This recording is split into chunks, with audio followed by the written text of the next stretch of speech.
goes to have a secret meeting with Joe Biden in the White House. As the meeting concludes, and Pelosi's not telling him directly to get out, right, but reiterating the message that she said to Jonathan, that these two devout Catholics take out their rosaries and they say a prayer together. And Pelosi leaves. It is the last time that they had any meaningful exchange of words. This is an absolute bombshell. What you just saw right there is Nancy Pelosi essentially praying. This was the coup that was done on Joe Biden, and I can't wait to share what former divider-in-chief President Obama said to Nancy Pelosi about Kamala Harris as soon as he found out that their coordinated strategic coup on the vegetable-in-chief was not going according to plan. I mean, it's really not surprising to any of us if you're watching this because you guys are smart, educated Nez Nation viewers. But there's so much in here that is being revealed that is so damning. What they put this country through, 12 of the last 16 years, more specifically and particularly in the last 4 years, it's unfathomable. It's bigger than anybody can even really grasp. And it should be, front page news and talked about on every single network, but it's not because they're all a part of the DNC woke apparatus. But you're going to get it here, and I'm going to share it with you. Holy mackerel. I've got Biden senior advisors admitting to getting paid for getting a bonus, millions of dollars, by the way, a bonus if Biden gets reelected. We've been covering this for a very long time, but what's coming out today and yes, just in the last 24 hours, it's vindication, man. It's retribution. Pun intended. The title of this hack reporter, Jonathan Karl, who remember that viral clip where Trump said, you're a classless and talentless reporter. That's the truth, which is why I watch Professor Nez, who to me and Melania, we watch him every night, right? Thank you, Mr. President. I love you. Appreciate that. So you're in good company watching right now. This guy just came out with a brand new book called Retribution. It seems like remember Fake Tapper came out with a book too a couple of months ago. They all these hacks, because they know their time is up. They know that all their lies, all their propaganda, the chickens come in, the rooster, what's that saying? The roosters come in to crow, the chickens come in to roost, whatever. It's all going to smack dab, spill, and smack them right in the face. And so this is just their way of, I guess, buffering that and trying to, I don't know, maybe not go homeless. I'm not sure. But this is really, really amazing. Check this out. Apparently, former President Barack Obama was, quote, not happy with Pelosi for her quick endorsement of Vice President Kamala Harris, and he let it be known in a phone call with the former House Speaker, according to this new book. Pelosi was describing Harris as brilliantly astute and expressed full confidence in the DEI hire, Kamala Harris, that she could defeat President Trump in her endorsement statement, which came only just 24 hours after Joe Biden somehow stepped down. I don't know if you could call it step down. It happened on Sunday with a measly X post. There was no press conference. There was no announcement. Probably happened behind his back. Remember, the Clintons came out right away and endorsed Kamala Harris. Obama, who preferred to let a process determine the Democrat Party nominee, called Pelosi shortly after her endorsement to vent his frustration, having thought they were on the same page. And this is what Jonathan Karl wrote in Retribution, which came out on Tuesday. So Karl says, quote, the Obamas were not happy. The person summed up Obama's message to Pelosi as essentially, what the F did you just do? So apparently Obama had serious concerns about Harris's competence and her ability to beat Trump in the general election. Join the party, pal. Pelosi told Obama during their call, quote, the train has left the station, end quote. This was according to Carl, apparently referring to Biden's quick endorsement of Harris after announcing his decision to end his campaign. Carl wrote that Obama and Pelosi both, quote, agreed Harris should not simply be handed the nomination unchallenged, end quote. Therefore, Obama and Pelosi, arguably the two most, influential figures in the Democratic Party, had privately agreed to abstain from making any endorsements, Jonathan Carl claimed. The pair had been in, quote, regular communication leading up to Biden's July 21st, 2024 withdrawal announcement, which is why Obama was so stunned by Pelosi's decision to endorse Kamala. Quote, the former president wanted to know what had happened. Why had Pelosi issued a statement endorsing Harris so soon? Hadn't he and Pelosi agreed days earlier that party leaders anointing the vice president as Biden's replacement would be a mistake, Carl writes. And a source close to Pelosi felt Obama sounded, quote, genuinely irritated, end quote. And guess what? Apparently, Obama wasn't the only one who had a lot of question marks and was concerned and shocked by Kamala Harris being anointed. Check this out. Paul Pelosi, Nancy Pelosi's husband, reacted like this. She talks to her husband, Paul Pelosi, and Paul answers the phone by saying, Kamala? No. You did what? What? Kamala? I feel like that was the reaction to pretty much everybody on the planet. Like, Kamala? Why Kamala? Like, this person has zero skills, zero qualifications. You can't understand a word she says. She speaks in the most kind of oblique, hieroglyphic word salad way. She was supposed to be the border czar, and we have the worst border crisis in the history of our country. And every time she got on a talk show, remember they tried to hide her from Joe Rogan?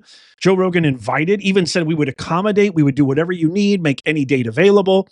Trump went on Rogan and it was a huge hit. It amassed 100 million views, if not more by now, probably way more. I have no idea. And Kamala declined because she knew I can't talk for 3 straight hours about anything. Especially convincing Americans and Joe Rogan why I should be elected president. Here is Carl talking about the F-bomb and Obama being super pissed about Pelosi endorsing Harris. And then wait till you see what he says about her chances of winning against Trump. Check this out. The report that Barack Obama called her basically asking, what the F did you just do? Obama says is basically, what Nancy, what was that all about? And clearly irritated. No, she was pissed off. She was angry. He was angry. The clear message was, why did you do that? Well, Obama wanted to know what the hell happened, right? And Carl kind of confirms that. And at least one Biden official believed that Obama, who waited 5 days after the announcement that she was going to run and take the place of 81-year-old vegetable in chief Biden, he didn't think the former vice president could win and said, quote, there's only one black Jesus, end quote. In Retribution, Carl notes that with big-name Democrats such as the Clintons and potential challengers like Pennsylvania Governor Josh Shapiro and California Governor Newsom quickly endorsing Harris, Pelosi, quote, had no choice, end quote. Quote, no other candidates had stepped forward.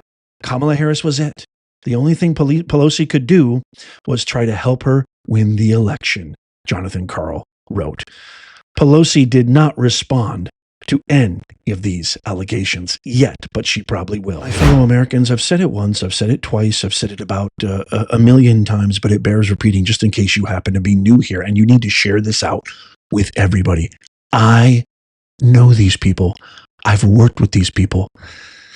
That comment by Obama, there's only one black Jesus, symbolizes the enormity, the hubris, the untamable, vast galactic ego that these academics, they're all academics, Kamala, Obama, Pelosi, they're all academics. They've never achieved anything in their lives. They've learned how to manipulate, propagandize, control, press their thumb on anybody who happens to be coming from lesser means than them through books, universities, indoctrination camps, communist Bolshevik ideologies that have spawned woke principles and ideals. This is who they are. They've never worked in the free market. They've never competed in free enterprise. They've never had to roll up their sleeves like you and I and actually compete and actually put our best foot forward and see what happens, see how the market responds. They've never had to deal with that. They're all academics in sheep's clothing, and they think they know better for you and me. They know better than anybody in our country what's good for our country, and they try at every turn to circumvent a free, open electoral process. And the real truth is, it really manifested in 2020 when Biden miraculously got 15, 18 million more votes than the Black Jesus, Barack Obama, which you will never in 1,000,000,006 years ever be able to convince me that that was legitimate. Okay, James Comer and the Oversight Committee have dropped this insane report on the auto pen, the corruption, and I've got 2 clips that I have to share with you that are so powerful. And if you want a copy of the entire Oversight Committee, stick around. I'll tell you exactly how you can get that for free. But watch this former senior advisor to President Biden, Mike Donnellan. Watch him squirm as he admits he made $4 million from the campaign and stood to get a $4 million bonus if Biden won for re-election. He really didn't want to answer these questions. He had a massive financial incentive, everybody, to cover up Biden's cognitive decline. Watch. How much were you paid for your role in the campaign in 2024? I was paid just a little bit short of $4 million. I'm sorry, how much? $4 million. And and I'm not familiar with how these sorts of pay arrangements work on presidential campaigns. Was that all guaranteed up front, or was it dependent on any given advertisement, or was it paid out throughout the campaign? How does that work? Well, in this situation, it was paid out in monthly payments in the campaign. And were those payments dependent on the campaign continuing, or were you guaranteed the $4 million through the end of the race, regardless of whether President Biden finished the race? Counselor, are you going to tie this to mental acuity? Yes. How? We'll get to it. Okay, well, if you could, explain how you're going to tie it. Well, I'm just curious, because you're saying that you believe that the president should stay in the race, and then you advocated for that. And I think, I'm just curious if your own financial stake in the matter had was a factor in any way in your advice to the president. Well, I don't believe that. I don't believe it was a factor in my advice to the president. I had given the president advice for a long, long time. The deeper you go down this rabbit hole, the more you uncover, the more travesty, the more betrayal, the more corruption, the more deceptiveness, the more lies. This is Ian Sams, who you see on the screen. This is one of Joe Biden's spokespersons. He only met with him twice in over 2 years, as he said in his deposition here to the Oversight Committee. But he would go on live television and say he interacted with him every single day. He was lying to the American people, just like Pelosi, just like Schumer, just like Karine Jean-Pierre, the worst DEI spokesperson hire. Literally, she is the poster child of why DEI kills, as well as the whole lot of the hypocrites covering up for Biden's decline. Watch this. How often would you say that you interacted with the president in person? I interacted with him pretty infrequently. So, weekly, monthly, what are we talking about? Very infrequent. I think I met with the president a handful of times during my tenure in the White House. I want to introduce Exhibit 2, as it's being passed around, it's a Thank you. tweet from Alex Thompson at Axios summarizing, pulled a couple quotes of an interview you did on MSNBC, and one of the quotes says, "When I deal with him, he is sharp," him being President Biden, and he is asking tough questions. Do you recall this? I got to say, that doesn't look anything like the president that I know. When I deal with him, he's sharp, he's asking tough questions. That's the President Biden that so many of us experience every single day. So this statement, the basis for this statement was your interactions somewhere between 1 and 5 times. Yes. Okay. Do you think that's a bit misleading? I think it was pretty direct and honest, and said that when I do deal with him, he's sharp, and he was asking incisive questions during my meetings with him. But you dealt with him 5 times in 24 months. That's not exactly a large scope of knowledge on how he interacts with staff. You don't think it's missing some context? I don't. Do you think that statement suggests that you deal with him more than you did? I don't think so. I mean, I spoke about my own interactions with him. That's the President Biden that we experience every day. Okay. But to the best of your recollection, 4 meetings, 2 were in person. 2 that were, the 2 that I described to you that I, at the very onset in the Oval, one was a Zoom where he was at Camp David, and I was a participant in the meeting. The phone call, I think there was another meeting, or another engagement, but I can't remember off the top of my head what it was. I'm sorry. No, it's okay. I'm just trying to get an understanding of, so the immunity decision was virtual with him at Camp David. There was a phone call regarding Hunter Biden's testimony. Yes. An in-person meeting regarding Hunter Biden's testimony. And one other in-person meeting? About Special Counsel Hur's testimony. About Special Counsel. So 2 in-person meetings. Sure, at least that, yes. Every day they went on television. Even after that abysmal 2024 State of the Union where Biden was hopped up on God knows what. Every day, including Kamala, including Karine Jean-Pierre, every day they said he was sharp as a tack. He was astute. He was present. Remember Scarborough saying, "I don't care what any of you think, and F you if you don't believe me. This is the sharpest Joe Biden I've ever seen."